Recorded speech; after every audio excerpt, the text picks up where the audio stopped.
You right there guys, this is Dale of Lone Wombat Airsoft, and today we're taking a look at the Skirmish, the Stan in Sheffield. Now if you've not seen one of my video reviews before, the way I always do is I put YouTube annotations up on either side of me, so if you're watching this on a PC you can click on those and it's going to skip ahead to the part of the video that you're most interested in. So I want to make this clear before we get going, this is a first impression video review. I've never been to the site before, and so everything I'm going to talk about in this video is based upon that one day that I turned up on and that day only. So with that out of the way, we'll dive straight on into the review.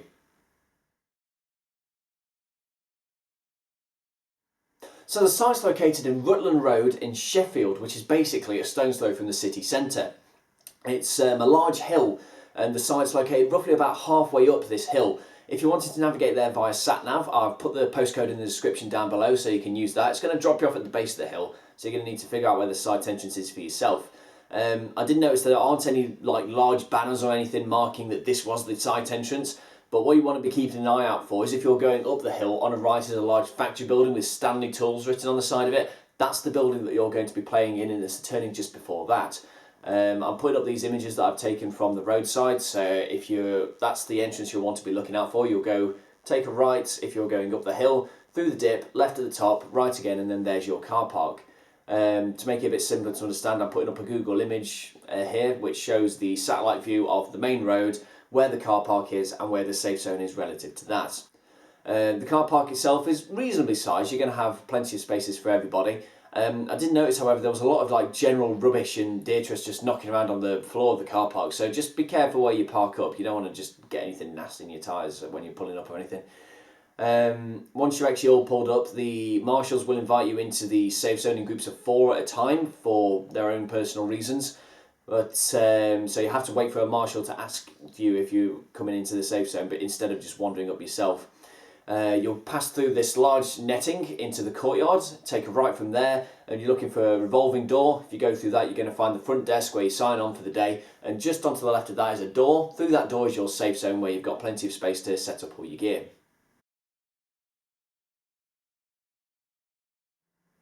So walk-on fees for the day were £30 if you're not a member and £25 if you're a member of Skirmish Airsoft.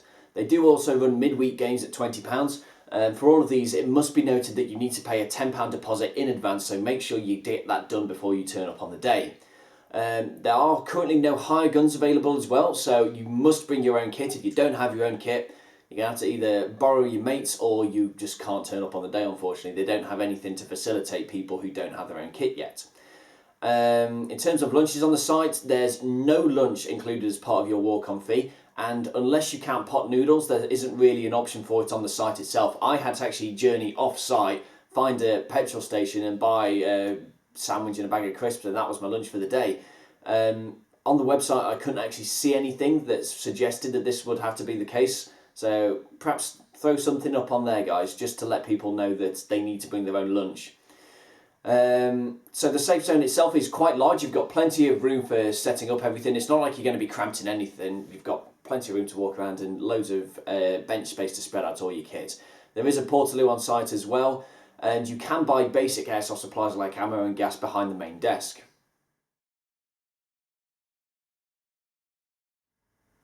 So in terms of the staff on site then, they're all quite chatty and approachable when I turned up on the day, and they were perfectly listen to players and accommodate their needs, and were constantly asking for feedback about the games themselves, so they're obviously willing to improve them if there are any issues that raised. During the games themselves, I have to give immense praise to the marshals for how on point they were when it came to calling out players that were caught out by grenades especially. Grenade coming out!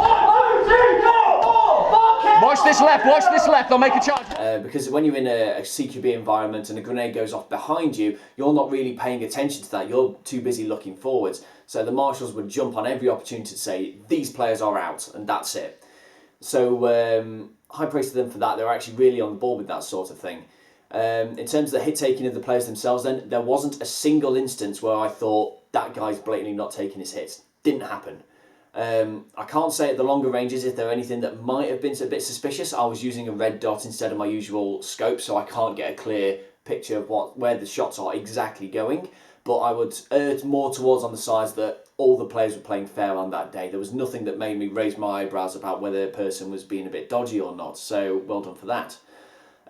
Speaking as a person who was new to the site as well, it was very easy to get talking to people. Because of the way the safe zone's laid out, you've got plenty of opportunity to go and talk to the players that are set up next to you. And what tended to happen around the breaks and lunchtime is everyone was just hanging around outside and you can just get into a chat with them. So I certainly quite felt welcome as a new player to the site. It's not like a case of they have their own clique and you're on the outside. Everybody's a player, everybody's welcome at the stand.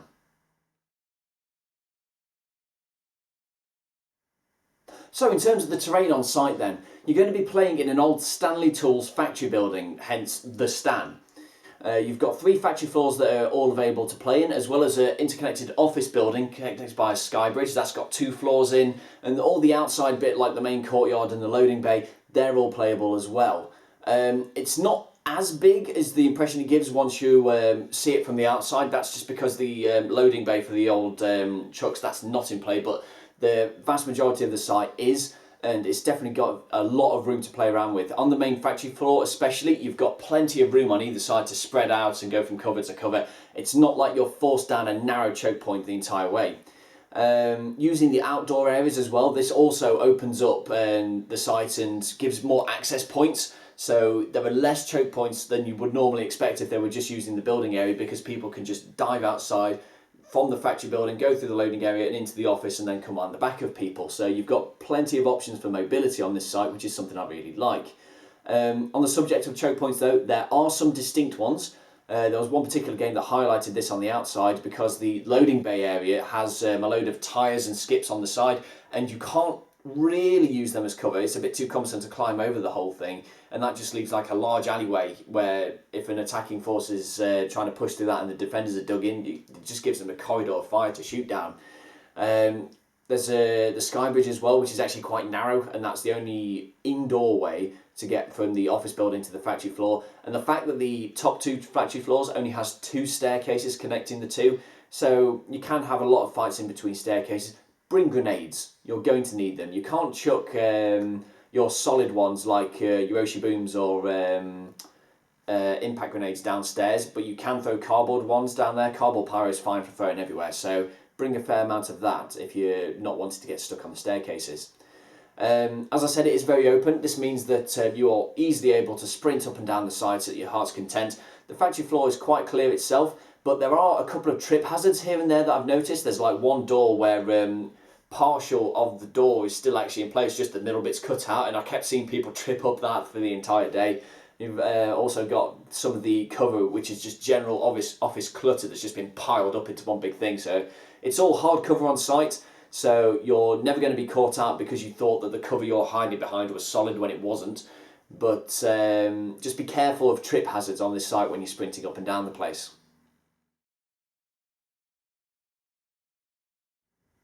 So what were the type of games like that they were offering on the day?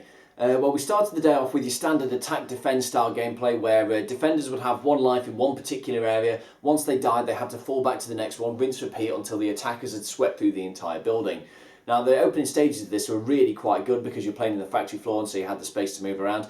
But you definitely want to end up as a defender in these games because it's a hell of a lot easier just to find a really solid position, create some kill zones, and then attackers, you just have to grit your teeth and accept you're going to get shot a hell of a lot of times until you can start to wear these defenders out of sheer attrition alone. So for the defenders, it's a right laugh. The attackers will just come through a doorway, bang, gone. And it only takes a lot of bodies going through that doorway at one go, or a hell of a lot of grenades before these defenders are going to get dislodged. It also quite sours it for the attackers as well. In the final stage of this, we played, the final location was in the office block, and they had these 2 separate rooms with like some overwatching balconies at the back of the room where you could just clearly see through the doorways and you could really hold down the attacking teams in that. And so we were just there for ages holding these attackers back. But when it was our turn to attack and it came to that stage, what a defender had discovered is that if you hid around a corner, a particular corner, and you had a reloadable bang grenade, whenever the door opened, he just lobbed this grenade around the corner, bang, 6-7 people are taken out, and as they're trying to push the rest of the team back so they can go to the regen point, the defender has time to just nip around the corner, get his grenade, reload it, rinse, repeat, bang. There was nothing we could do about this as attackers because we'd used up all our grenades at that point, and so we just had to wait until he ran out of reloads for this grenade, and it kind of killed the mood for that one at the end of it. So I might suggest running that game the other way round through the building, start in the office maybe. That might make it go a bit quicker for the attacking team. Another game type we played was one where we were fighting in the centre of the courtyard over a barrel.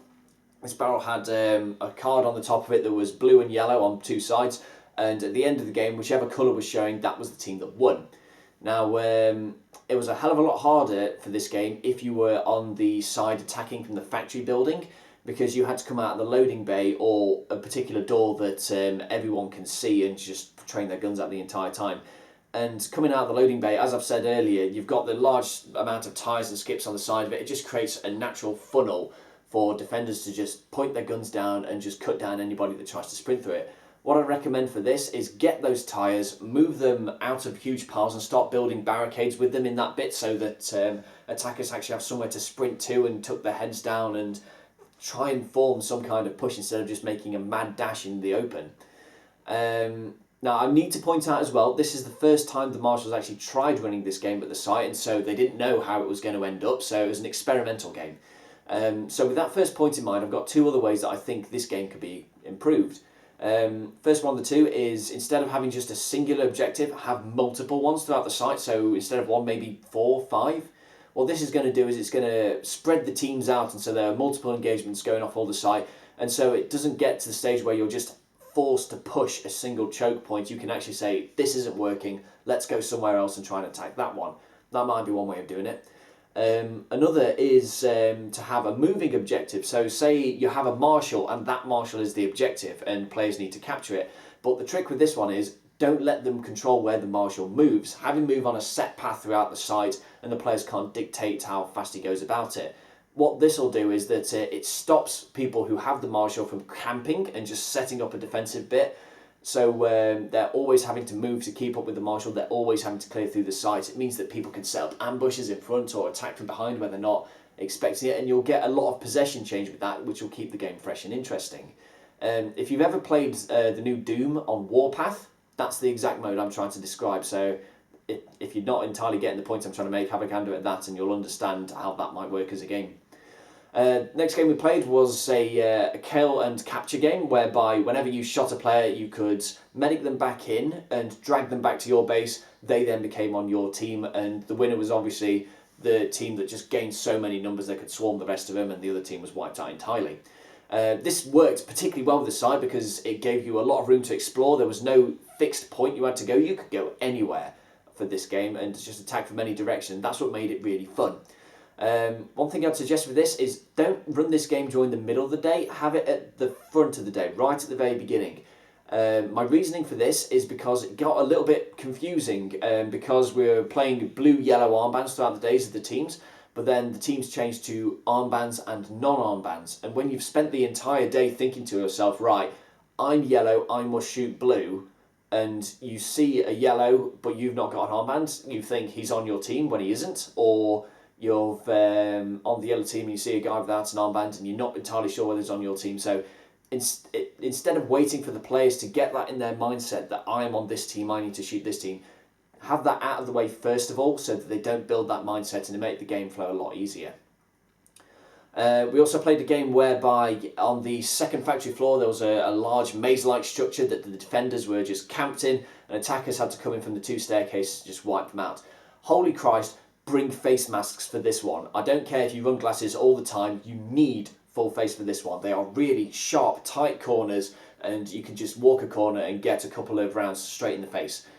Bring face masks, bring grenades for this one. This is absolute hardcore CQB at its finest, so not for the faint of heart, that particular game type, but still fun nonetheless.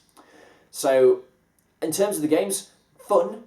They could do with a bit of refining in places, but I could definitely see the potential of this site. And as I've just said previously, bring full face and grenades. Holy Christ, you are going to need them at this site.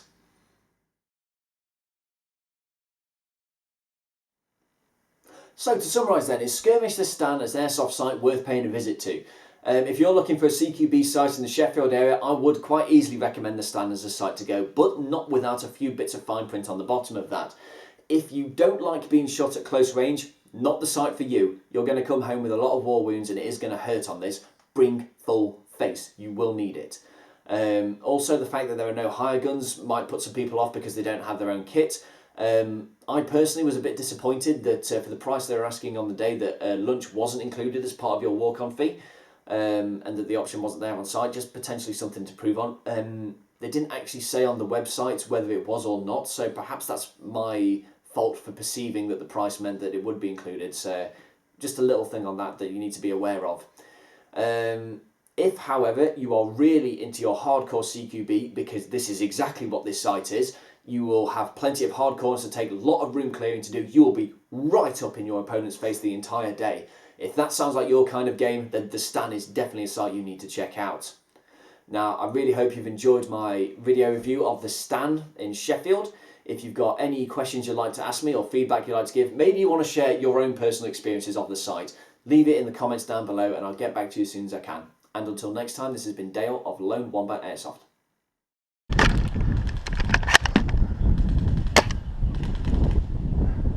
Got one.